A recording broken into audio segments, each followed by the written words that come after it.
lograremos desarrollo y paz en el Perú. Trabajando juntos lograremos desarrollo y paz en el Perú. Los desiertos siempre cultivamos, convertimos agua en viva luz. Sin cesar los Andes traspasamos, dando real sustento a multitud. Vida de los pueblos mejoramos y el futuro de la juventud. Somos el colegio de ingenieros, somos constructores del Perú. Trabajando juntos lograremos desarrollo y paz en el Perú. Trabajando juntos lograremos desarrollo y paz en el Perú. Nueva ciencia y técnica aplicamos, con prudencia y mucha rectitud. Con cuidado al mar lo cosechamos, conservamos puro el aire azul y peruana selva disfrutamos, sin dañar su vida en plenitud. Somos el colegio de ingenieros, somos constructores del Perú. Trabajando juntos lograremos desarrollo y paz en el Perú. Trabajando juntos lograremos desarrollo y paz en el Perú.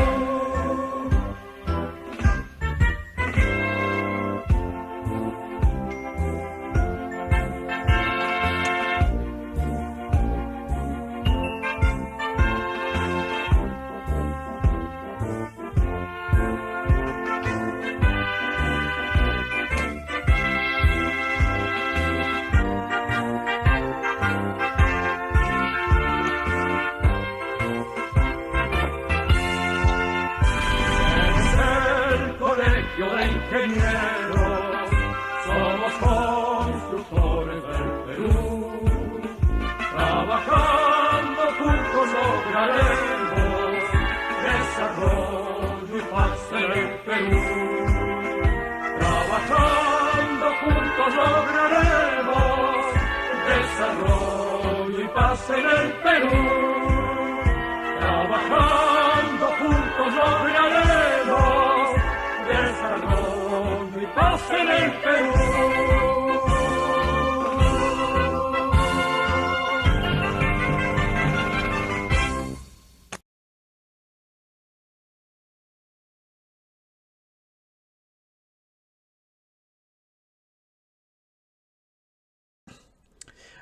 Muy buenas tardes con todos. Vamos a iniciar con la ronda de preguntas de la charla del día de ayer. Directiva 005-2020 del OCE para el reinicio de obras post-cuarentena según el decreto legislativo 1486. Para iniciar le vamos a dar la palabra al ingeniero Elías Tapia, presidente del capítulo de Ingeniería Civil del Colegio de Ingenieros Consejo Departamental de Lima. Adelante, ingeniero Elías. Buenas tardes, colegas. Un saludo en especial de la Junta Directiva del Capítulo de Ingeniería Civil del Consejo Departamental de Lima y también de todos los capítulos a nivel nacional del Colegio de Ingenieros. Tal como prometimos ayer, hoy día vamos a continuar con la charla en la que se va a absolver la consulta que ustedes han estado planteando ayer y también la que planteen hoy día. Además de la participación del ingeniero Marco Cruzado, hemos convocado también al doctor Juan Miguel Servigón Nakano, para que también nos dé la respuesta de los aspectos legales que sean necesarios. Muy bien, entonces empezamos y hay muchas preguntas que quedaron pendientes. A ver, Cristian, si empezamos con la primera de ellas. Muy bien, ingeniero Marco, buenas tardes. Buenas tardes, ingeniero Juan. Vamos a comenzar con la lectura de las preguntas del día de ayer. Eder Díaz pregunta, En el caso de ejecución de consultorías como elaboración de expedientes técnicos, ¿cuál es el procedimiento para solicitar la ampliación del plazo? Bien, buenas tardes. Para contestar esta pregunta, ahora estábamos en el marco de la directiva 005 en concordancia al decreto legislativo 1486, que está ligado estrictamente a proyectos o obras en ejecución. Como consecuencia, los contratos de consultoría de elaboración de expedientes técnicos no estarían en el marco estricto de esta norma. No sé si Elías, tú ahí nos puedes ayudar al respecto. Sí, efectivamente, los contratos de estudio no están dentro de los alcances de la directiva 005, pero en este caso, obviamente van a haber también causales de ampliación de plazo, reconocimiento de gastos a los consultores de estudios, y habría que remitirnos al artículo correspondiente a atrasos o paralizaciones que establece el reglamento. Tendrían que regirse por el régimen general. La siguiente consulta. Muy bien. El ingeniero Walter Adriansen pregunta: buenas tardes. Al momento de presentar el plan para la vigilancia, prevención y control del COVID, se presenta un presupuesto. ¿Este también se incluye nuevamente en la solicitud de ampliación de plazo extraordinaria o ya se considera como aprobado? Y si es así, ¿cómo sería la metodología para el pago?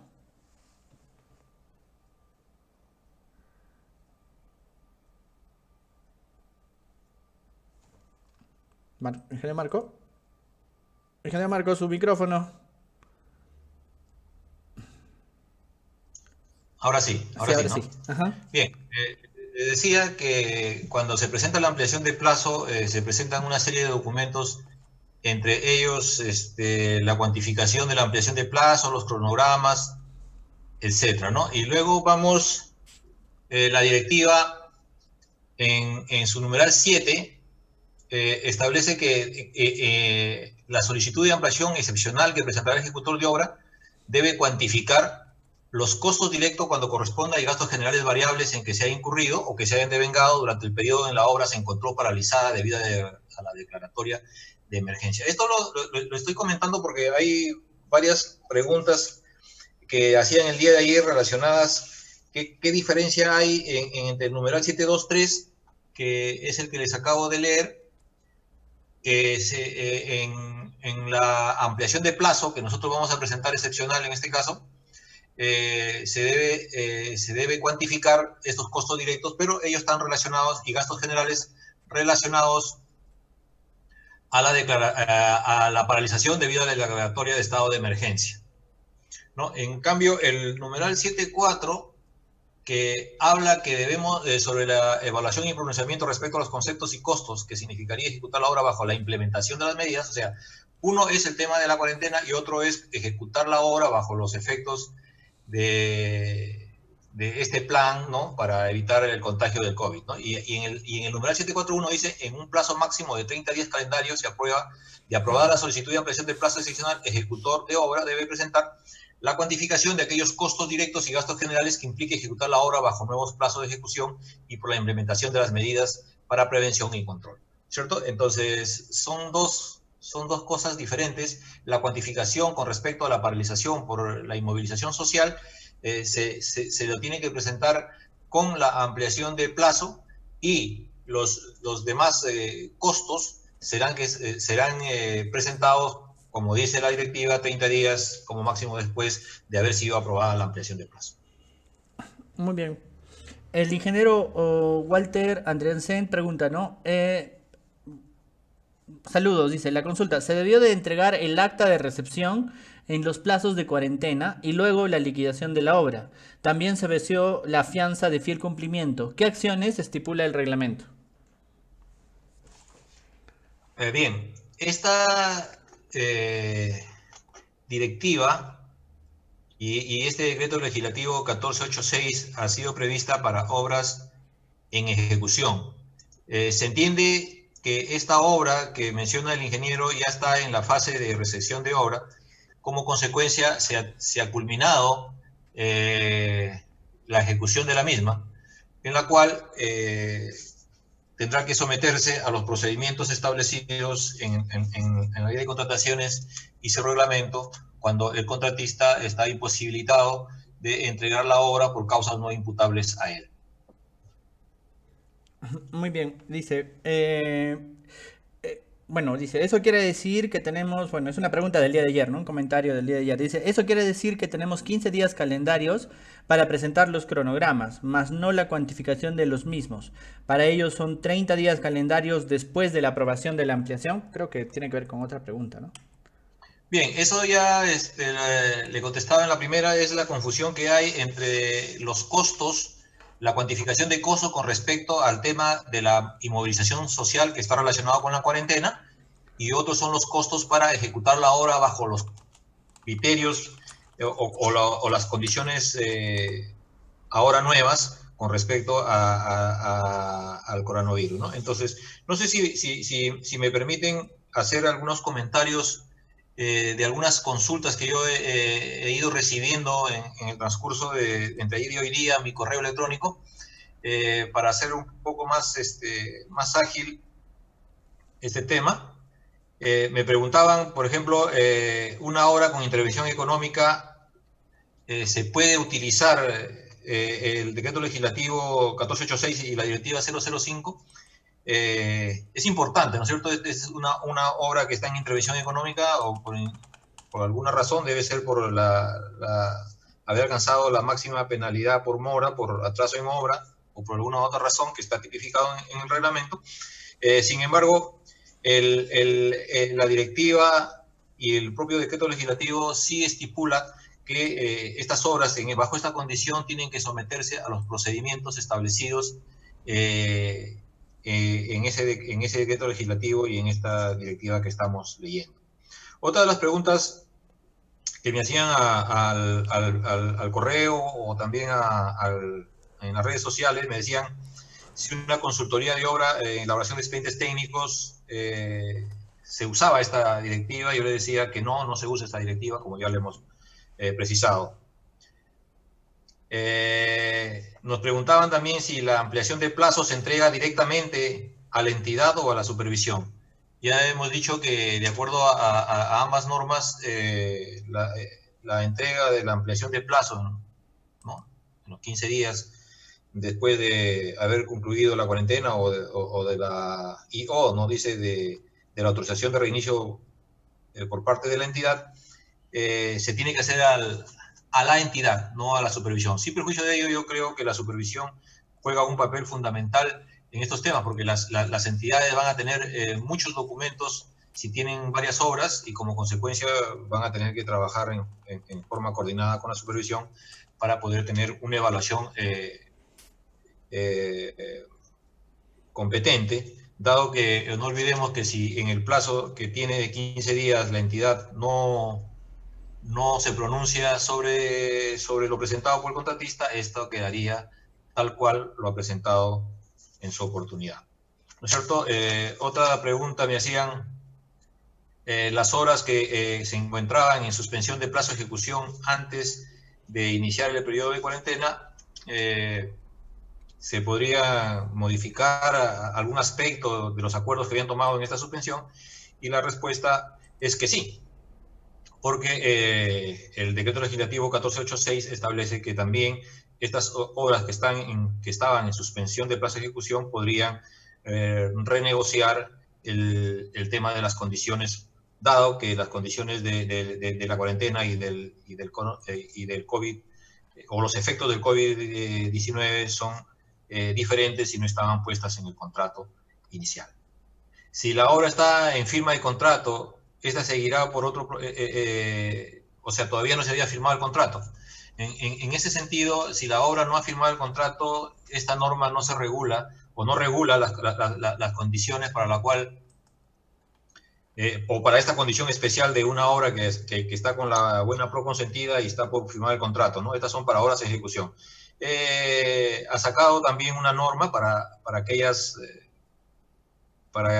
obras o para aquellas obras que se encuentran en este estadio, a efectos de que puedan proseguir con la suscripción del contrato, ¿no? Pero no es materia ahora de esto esta conversación. Otra pregunta me decían si la Contraloría General de la República tendría que intervenir en caso los sobrecostos como efecto del COVID-19 sobrepasan el 15% del monto del contrato. Me parece una pregunta muy importante, ¿no es cierto? No olvidemos que en varias partes de esta directiva y del decreto legislativo 1486 establece muy claramente que estos costos que están vinculados a lo que estamos conversando no se tipifica como adicional de obra.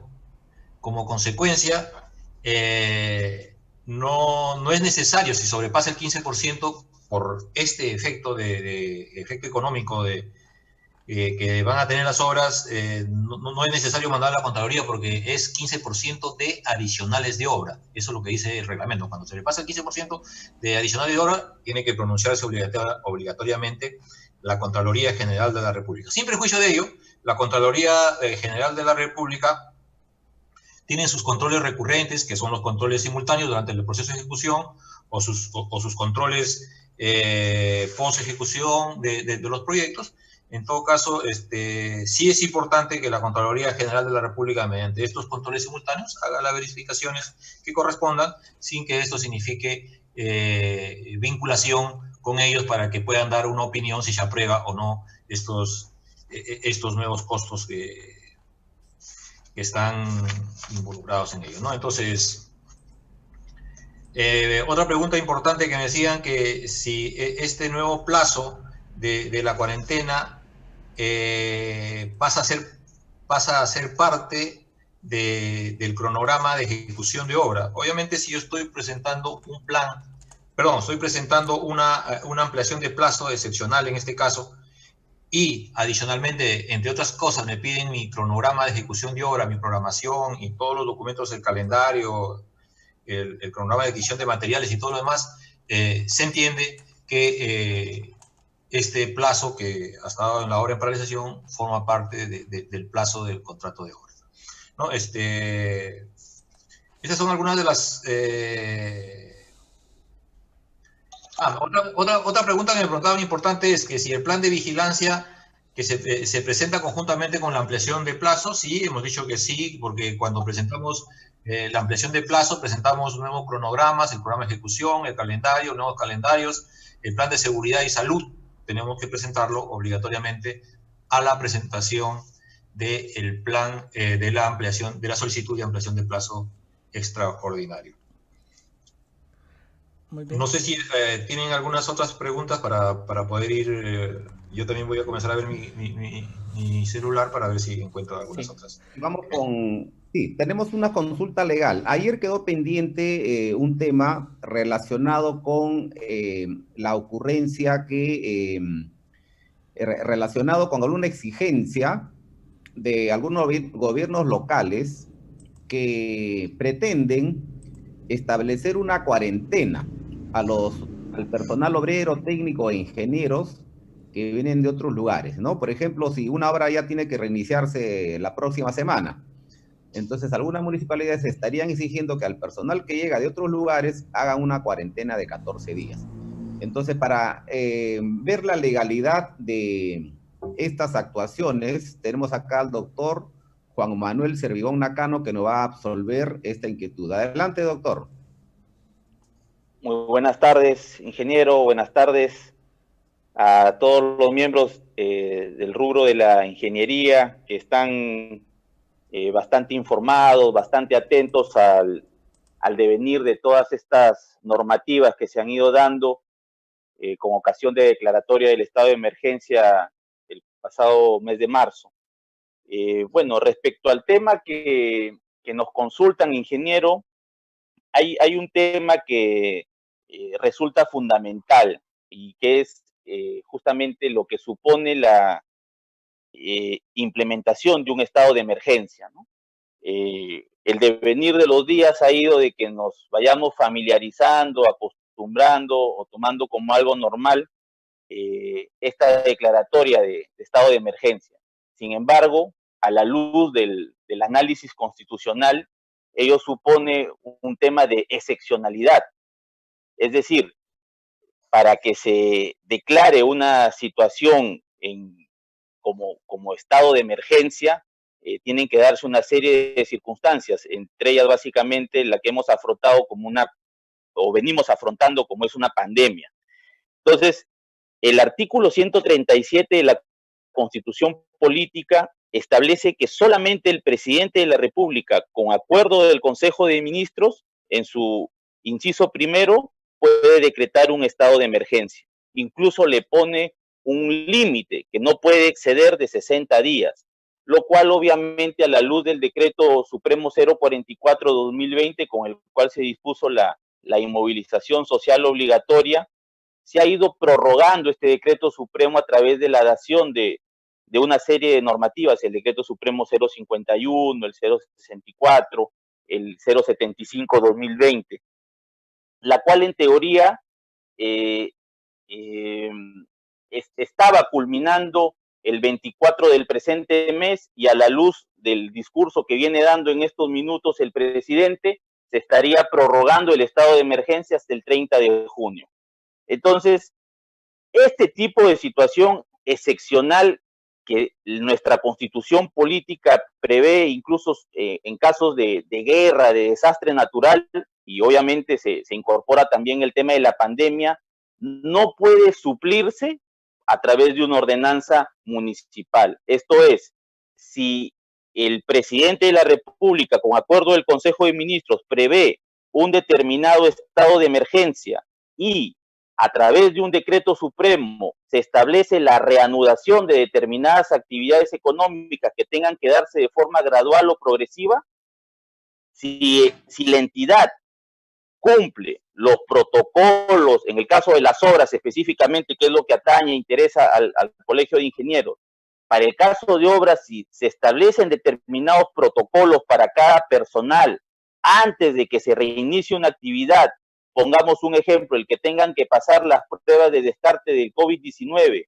y la entidad cumple con todos los protocolos que se establezcan generales, incluso los protocolos sectoriales, que es ya los de manera específica, no podría a través de una ordenanza municipal establecerse un nuevo recorte al ejercicio del derecho a la libertad para estas personas. O sea, es una situación tan excepcional el tema de que se decrete un estado de emergencia o una situación de inmovilización social obligatoria para que, sobre texto de una ordenanza, se vuelva a implementar exigencias o cargas adicionales. Eso sería contravenir, evidentemente, el texto expreso de la Constitución. Solo el presidente de la República puede establecer situaciones de limitación al ejercicio de la libertad personal.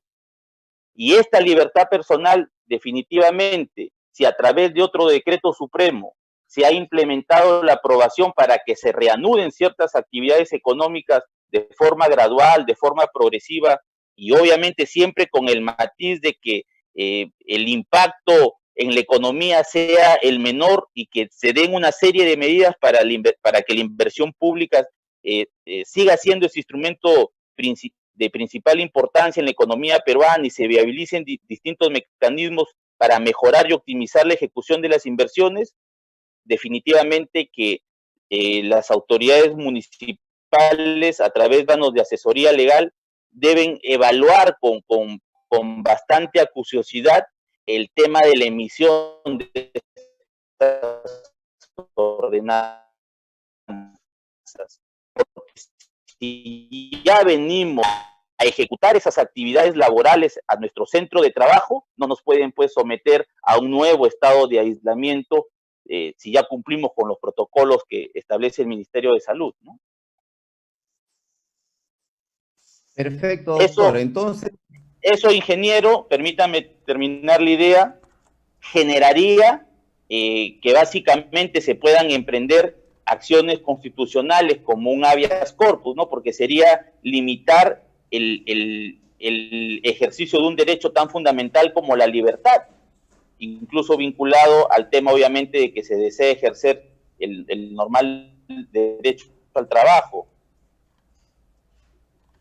Incluso lindaría con un delito de coacción, porque este ejercicio de un derecho tan básico como la libertad personal, se estaría coactuando o limitando su libertad de locomoción, de traslado, de desplazamiento, ¿no? Ninguna autoridad, solamente, como repito, a través de la dación de estos decretos supremos que se han ido dando por parte de la Presidencia de la República con acuerdo del Consejo de Ministros, se ha establecido una inmovilización social obligatoria, pero a través de una ordenanza municipal resultaría ilegal que se establezcan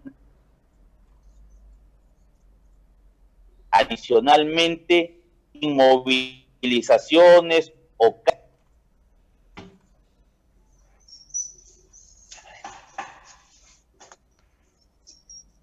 Esa es mi opinión, ingeniero Tapia, respecto al tema que se me consulta.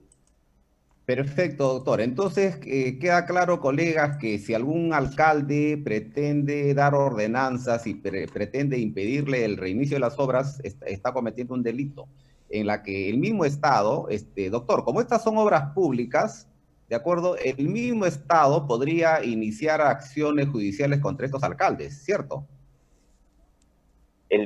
Efectivamente, porque si algo debo saludar es en el sector vinculado al rubro de la ingeniería, transportes y comunicaciones, se han dado una serie del decreto legislativo que escucho han estado debatiendo, el 1486, toda la directiva 005, donde han sido minuciosos en dar una serie de detalles justamente para la reanudación de las actividades económicas. En todas las normativas que se han ido dando, si ustedes revisan los antecedentes de la ley, los antecedentes de toda norma es su partida de nacimiento, es la razón por la cual nace una norma, la génesis de una norma. Y en todas ellas ustedes van a encontrar un condimento que se mantiene en todas, que es un elemento común. En todas se hace referencia que se trata de una delegación de facultades para reactivar la economía nacional. Se habla de la inversión pública como un instrumento de principal importancia. Se habla de impactar positivamente en la economía nacional y, como le decía, de viabilizar distintos mecanismos y procesos para optimizar la ejecución de las inversiones. Entonces, si en todas las normas que se han ido dictando tienen ese mismo matiz, ese mismo génesis, sería pues contraproducente que además de respetar todos los protocolos que ya se han establecido para reiniciar actividades, se impongan aislamientos fuera del margen de lo que ya establece la propia ley. Perfecto, doctor. Entonces, a ver si se mantiene, doctor, con nosotros en la línea, porque en estos momentos está hablando el presidente y se están generando algunas confusiones, porque una cosa es el estado de emergencia, que fue dictada por el Decreto Supremo 008, ¿cierto? Y otra cosa es el estado de inmovilización social. Entonces, habría que ver qué cosa está pensando el presidente en estos momentos. No sé si ya estará claro, pero por favor, manténganse en línea con nosotros para al final aclarar este aspecto y las implicancias que podría tener también en las obras públicas. Entonces, ingeniero Marco Cruzado, a ver si ha estado viendo, mientras tanto, algunas consultas del chat, si tiene algunas o si no, para pasar a Cristian para que las haga. Adelante, ingeniero Cruzado. Gracias. Veía una importante relacionada con el adelanto directo. Me preguntaban que si el contratista en su oportunidad no solicitó el adelanto directo, si ahora se le daba solamente el 5% adicional que ahora ha establecido la norma, o si le entregaban el 15%, ¿no? Entonces, yo creo que es también una pregunta importante respecto a los adelantos, ¿no? Porque sabemos nosotros que el adelanto directo, si yo no lo pedí en los 8 días después de suscrito el contrato, o hasta los 8 días, ya no puedo después solicitar la entrega del adelanto directo, por cuanto el reglamento lo prohíbe, ¿no es cierto?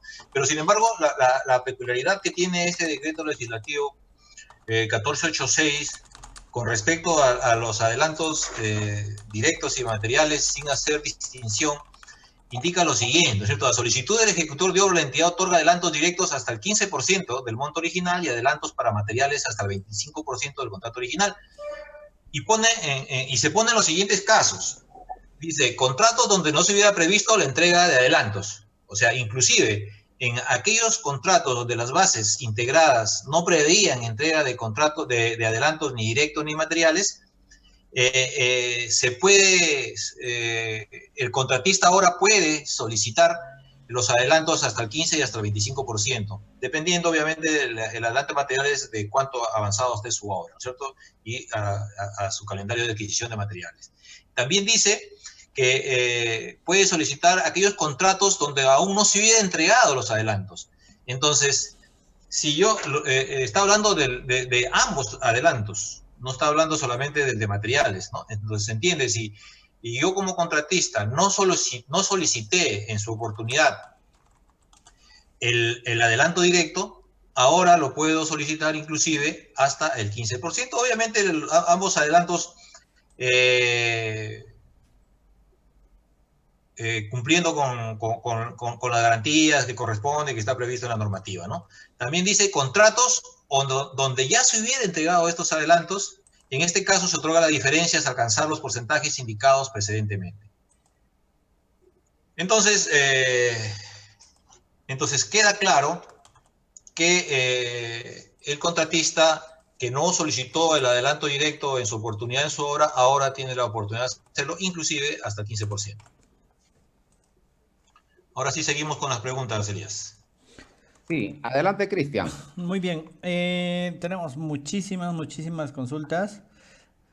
Juan Zapata pregunta, se está ejecutando una obra con normativa anterior para adelanto directo y materiales de 40 y 20% respectivamente. ¿Aplica la normativa actual para solicitar el 10% más adicional? No, en este caso no, porque acá nos están poniendo los topes de 15% y 25% que está con la norma actual, ¿no? La norma anterior decía 20 y 40%, que obviamente sobrepasa estos porcentajes autorizados en este decreto legislativo 1486, ¿no? Entonces, en ese caso, el contratista inclusive tiene ya más recursos de lo que prevé estos nuevos criterios que han puesto en este decreto legislativo, que sobrepasan obviamente en 5% en ambos de ellos en los adelantos correspondientes. Muy bien. Aldo Ñuñonca pregunta, ¿todos los costos adicionales que provienen de la implementación del COVID-19 incrementan el monto del contrato? ¿Corresponde entonces ampliar las cartas fianza de fiel cumplimiento? Esa es una pregunta muy interesante, ¿no? O sea, lo normal es que yo amplío mis cartas fianzas, mi carta fianza de fiel cumplimiento cuando tengo un adicional de obra, ¿no? El reglamento lo dice bien claro, si tienes un adicional de obra, tienes que ampliar el 10%, que es la garantía de fiel cumplimiento. En este caso, no está tipificado como un adicional, y vuelvo a repetir, la norma lo dice recurrentemente para que los funcionarios y los empresarios puedan tener, digamos, este criterio siempre en cuenta, ¿cierto? De mi apreciación personal, porque esto no está por ningún lado de la directiva ni del decreto legislativo, no ameritúa incluir carta fianza de fiel cumplimiento, porque no es un adicional, y asimismo la carta de fiel cumplimiento está vinculado al costo de la obra que se ha contratado. Y estos son, si bien es cierto, son costos, entre comillas, adicionales, pero que no estarían relacionados directamente con las condiciones iniciales del contrato, ¿no? Como consecuencia, no se presentaría esta carta de el monto de la fianza de fiel cumplimiento por la diferencia, por cuanto no está tipificado por ningún sitio de la norma. Muy bien. Los adicionales de obra posteriores al trámite de la ampliación del plazo excepcional deben contemplar ya los menores rendimientos y gastos generales para el tema de bioseguridad del COVID-19 y si son sujetos a evaluación continua según la Directiva 005 OC. Es interesante la pregunta, ¿no es cierto? O sea, este decreto legislativo y esta directiva son para uso exclusivo, excepcional, de estas condiciones que tiene el proyecto. El ingeniero que nos está haciendo la consulta se está poniendo en el caso de que una vez que reinicio la obra tenga algún adicional, ¿no? En ese caso, deberíamos utilizar los precios ya consensuados que contienen los rendimientos reales, ¿no? Porque si yo pongo los rendimientos de contractuales iniciales, voy a tener dificultades para poder ejecutar ese adicional. Y no olvidemos también que la propia normativa específica que estamos mencionando establece claramente que una vez que la entidad aprueba tanto la ampliación de plazo como los costos vinculados, entre ellos están los rendimientos, el contrato se da por modificado. Y como consecuencia, esos serían los precios, los nuevos precios, los análisis de precios sanitarios a utilizar. Muy bien, aquí tenemos una pregunta del ingeniero Néstor Gamarra Villanueva, dice: el supervisor ejerce su función después de la aprobación de la entidad y aún más después de la cuantificación de mayores gastos. Mientras, ¿quién va a realizar dicha función? ¿El representante de la entidad? Bien, en principio las actividades previas que están relacionadas con la ampliación de plazo, la elaboración del plan y la ejecución de las actividades previas del plan, no son actividades propias de ejecución de obra. Y la normativa, me imagino que ese ha sido el espíritu, no lo sé, pero ha indicado que esas actividades previas va a ser la entidad la que va a evaluar y todo lo demás. Pero insisto, las entidades tienen que obligatoriamente poder utilizar el servicio de la supervisión en este caso, por cuanto no van a abastecerse para poder evaluar la información. Imagínense, cuando yo presente una solicitud de adelanto directo, perdón, mi solicitud de ampliación de plazo excepcional, voy a presentar una serie de documentos, que es la ampliación de plazo debidamente cuantificada. Tengo que presentar mi nuevo cronograma de ejecución, que incluye la fecha de inicio y reinicio del plazo de ejecución según lo que corresponda. Tengo que presentar mi programa de ejecución, mi calendario de avance de obra, mi nuevo calendario de adquisición de materiales, mi plan de seguridad, ¿no? Y mi propuesta de reemplazo de personal clave, o sea, en caso se requiera. Entonces, toda esta información que se va a presentar a la entidad, supongamos que una entidad tenga 4 de proyectos o 4 obras, yo lo veo muy dificultoso que en el plazo que le da la norma pueda llegar a hacer una buena evaluación, por lo que estimo yo que las entidades tendrán que usar el servicio que tienen contratado con la supervisión, pero en estricto es la área usuaria de la entidad la que tendría que emitir opinión sobre la documentación que hemos indicado, ¿no? Y sin perjuicio de que si la entidad no cumple con aprobar la ampliación en el plazo establecido de los 15 días, esta se entiende aprobada por los términos propuestos por el ejecutor, ¿no es cierto? Hay una responsabilidad ahí que creo que sí van a utilizar la supervisión, ¿no? Pero vuelvo a repetir, ese es el procedimiento que está previsto en esta normativa. Muy bien, aquí hay una pregunta de Christopher Floriano León. Dice, buenas tardes, ingeniero. Quería saber qué pasa con las obras y servicios que se subieron al SEACE antes de la cuarentena y no contempló nada sobre el COVID. ¿Se tendrá que reestructurar ya que aún nadie había ganado la obra ni se habían integrado las bases? Gracias. Sí, en virtud no sé si es un decreto supremo, un decreto, algún decreto que sacó el Estado, o se sacó ya una normativa relacionada con el reinicio de los procesos de selección que están en marcha, entre ellos de obras y de servicios de supervisión o de servicios de mantenimiento o lo que fuera. Todos los servicios en general que regula OCE y que se maneja por el SEACE han sido, ha dado una norma, ha sacado un comunicado y una normativa OCE para poder reiniciarla, y entre ellas está que se debe tomar en cuenta las nuevas condiciones del coronavirus. Obviamente que eso está en función del plazo que supone va a tener el proceso de selección en sí, y eso si está relacionado o no con la normativa que regula, por ejemplo, este estado de emergencia del país, que sería la norma más cercana para saber las consideraciones que se deben tener en cuenta por efecto del COVID-19 u otras normas que saque el Estado.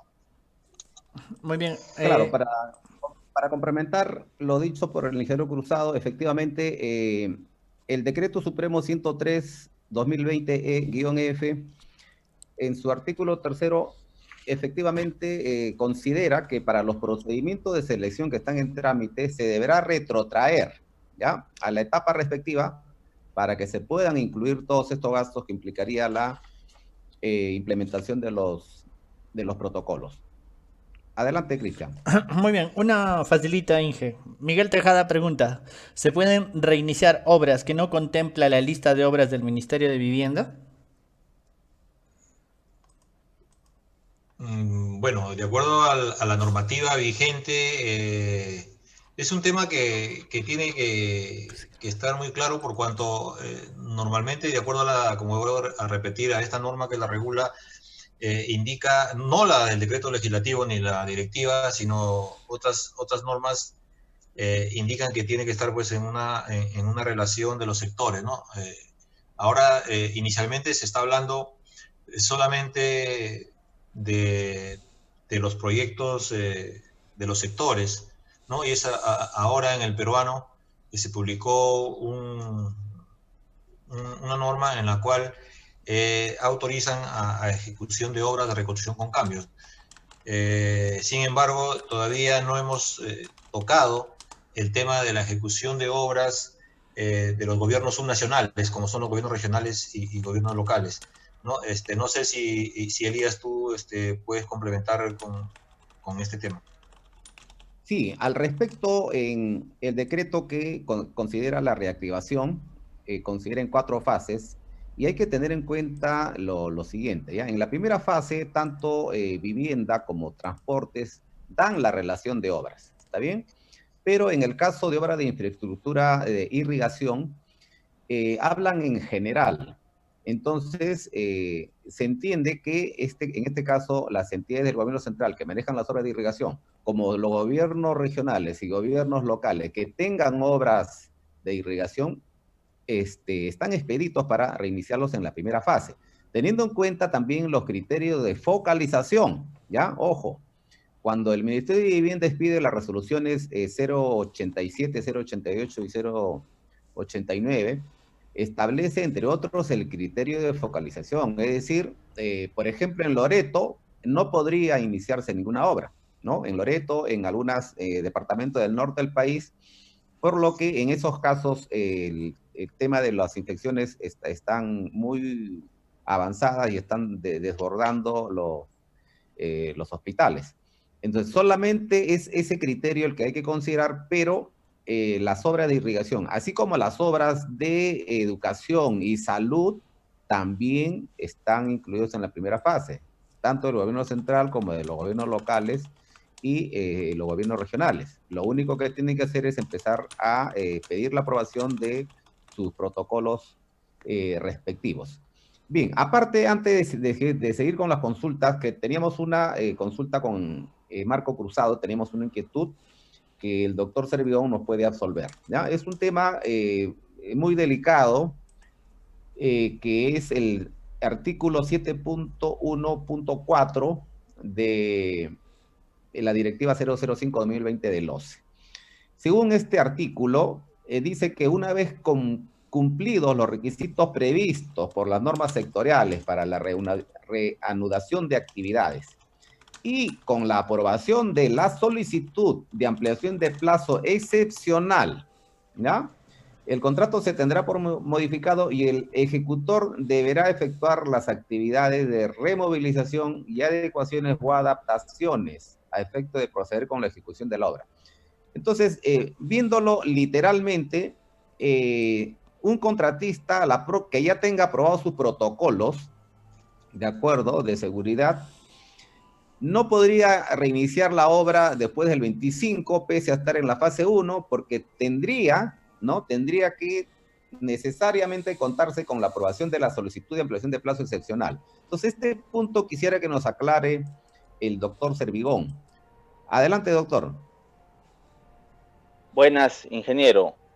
Sí, evidentemente, a la luz del decreto legislativo 1486 y la directiva 005 a que nos hace referencia, se habla de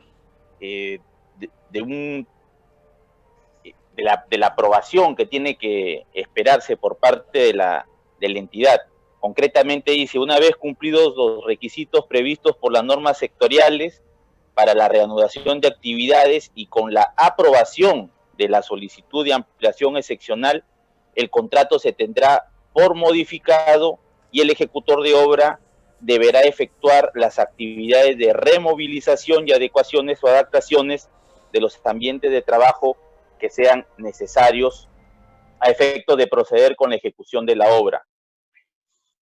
Lo que antecede a este numeral se orienta básicamente a todos los protocolos que deben cumplirse. Entonces, nuevamente regresamos a la ratio legis, tanto del decreto legislativo 1486 como esta propia directiva del organismo de supervisión y contrataciones del Estado. En todas ellas se hace referencia a la optimización en la ejecución de las inversiones. Entonces, un tema que debe considerarse por parte de las entidades estatales a la luz de la interpretación de estas normativas es básicamente el tema de la reactivación de la economía nacional. Si se están fijando una serie de exigencias, de requisitos o de protocolos sanitarios por parte de las entidades contratistas, supervisores de obras, y estos, respetando la ley, haciendo cumplir las normativas al interior de las empresas, han interiorizado estos protocolos y los han ejecutado y están cumpliendo al pie de la letra las exigencias normativas, la presentación de la solicitud para la ampliación consideramos de que es un mecanismo a través del cual ya se estaría dando cumplimiento a las exigencias que básicamente se orientan a los temas de los protocolos de salud. Si hay diversas especificaciones que obviamente pueden generar una modificación de los alcances de los contratos, yo creo que puede tranquilamente conversarse, dialogarse de forma transparente durante la ejecución de este plazo. Si le pongo al contratista diversas cargas y esta persona demuestra la satisfacción de las mismas, considero de que es agregar una barrera burocrática a la ejecución de un contrato. Si estoy imponiendo diversos protocolos y se satisfacen, se cumplen, ¿por qué alargar más un plazo para que ya la ratio que hablo siempre, que es la reactivación de la economía, empiece a funcionar? Estas situaciones yo creo que pueden darse a través de silencios administrativos con plazos mucho más cortos, porque si ya vienen de una revisión de protocolos donde han obtenido el visto bueno de diversas entidades, quiere decir que han cumplido las exigencias que establece la ley.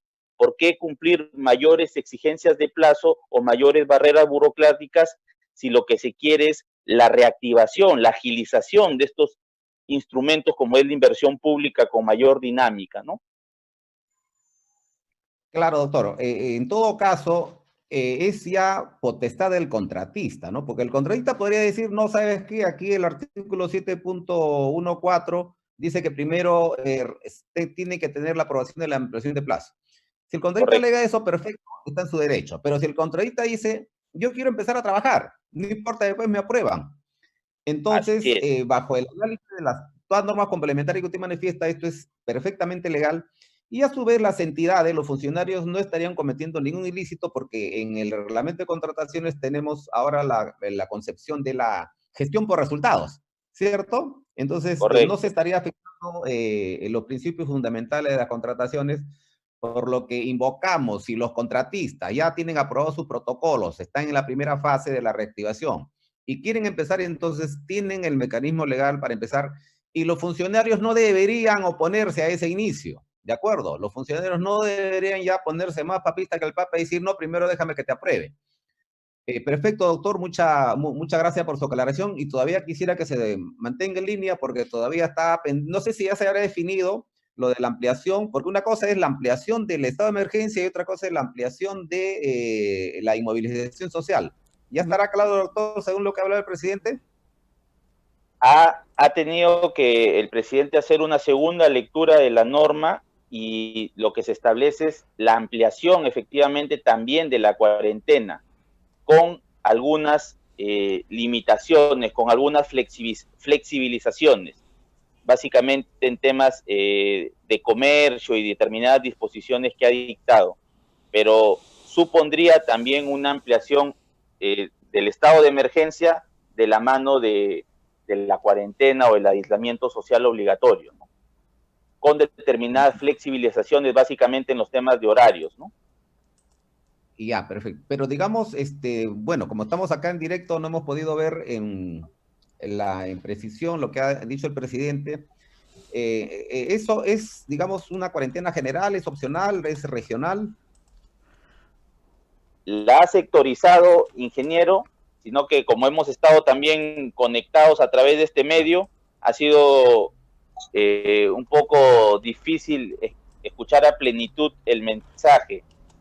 Tan es así que en un primer momento no se le entendió si efectivamente era únicamente respecto al estado de emergencia o también a la cuarentena como tal, sinónimo de aislamiento social obligatorio. Ha tenido que dar lectura por una segunda vez a la norma para hacer ciertas precisiones, ¿no? Yo creo que Claro, más tarde, en otro en momento, todo podríamos... caso, efectivamente, o sea, si es que es una cuarentena obligatoria, la prórroga de una cuarentena obligatoria, obviamente va a tener que prorrogarse también pues el reinicio de las fases de lo que es las obras públicas. Bueno, habría que esperar en todo caso tener clara la norma y ya podríamos hacer un nuevo conversatorio al respecto. Muy bien, Cristian, las preguntas finales para el ingeniero Cruzado. Sí, solamente una más, Inge, porque ya tenemos que empezar el otro evento. Ya estamos en la hora. Ya estamos en la hora. Dice, Antonio Núñez, dice, para poder hacer un calendario de avance en el caso de obras que esté adelantadas, existen muchas partidas avanzadas de parte de la ruta crítica. Sin embargo, haciendo el cálculo con el saldo del metrado por ejecutar, ¿no habría ampliación de plazo por la modificación de rendimientos? ¿Es válido ese análisis? Bueno, la directiva en este aspecto recoge que lo que yo les decía temprano, las condiciones en las cuales se tiene que hacer esa programación, ¿no? Y entre ellas está el estado actual de la obra. Como consecuencia, lo que se tiene que reprogramar para la culminación de la obra son los metrados pendientes de ejecución, ¿no es cierto? Y ya no tiene nada que ver el tema si esta obra estuvo adelantada o estuvo atrasada, ¿no? Para ambos casos se tiene que utilizar el mismo criterio. Muy bien. Y creo que Antes de terminar, sí. Cristian, habría que precisar el artículo 8.3.1, que es el caso de los adelantos de los contratos de supervisión de obra.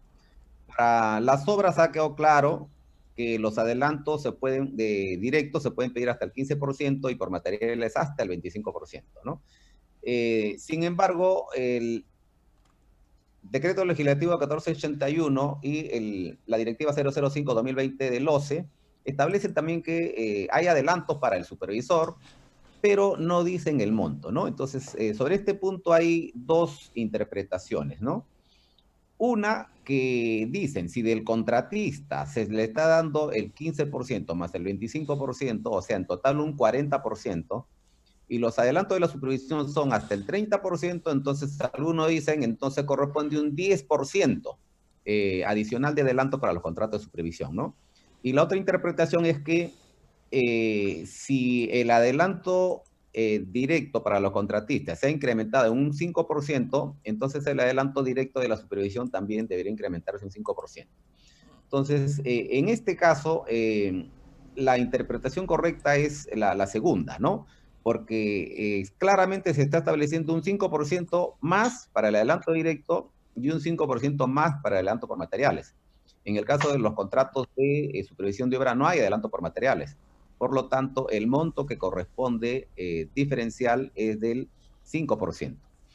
Finalmente, queremos invocar también al OCE a ver si dan alguna directiva para los contratos de consultoría relacionados con estudios, ¿no? Los proyectistas también van a tener que presentar sus protocolos, también van a tener que implementar sus oficinas, hacer las pruebas respectivas a su personal, y no se está considerando adelantos adicionales para los proyectistas, ¿no? Lo peor de todo es que en el caso de los proyectistas, los pagos dependen de entregables, y la aprobación de estos entregables generalmente a veces demora 2, 3, 4 meses y no tendrían liquidez.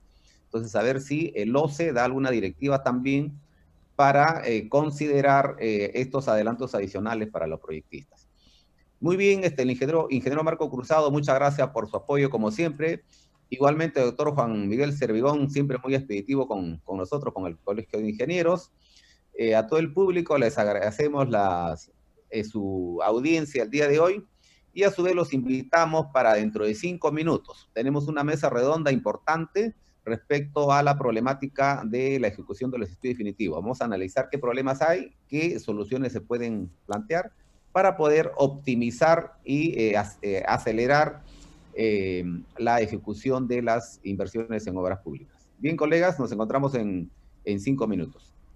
Gracias, ingeniero Cruzado, ingeniero Tapia, muy agradecido por la invitación. Muchas bendiciones. Seguirá adelante. Gracias. Listo, volvemos en unos minutos con la mesa redonda. Hasta luego.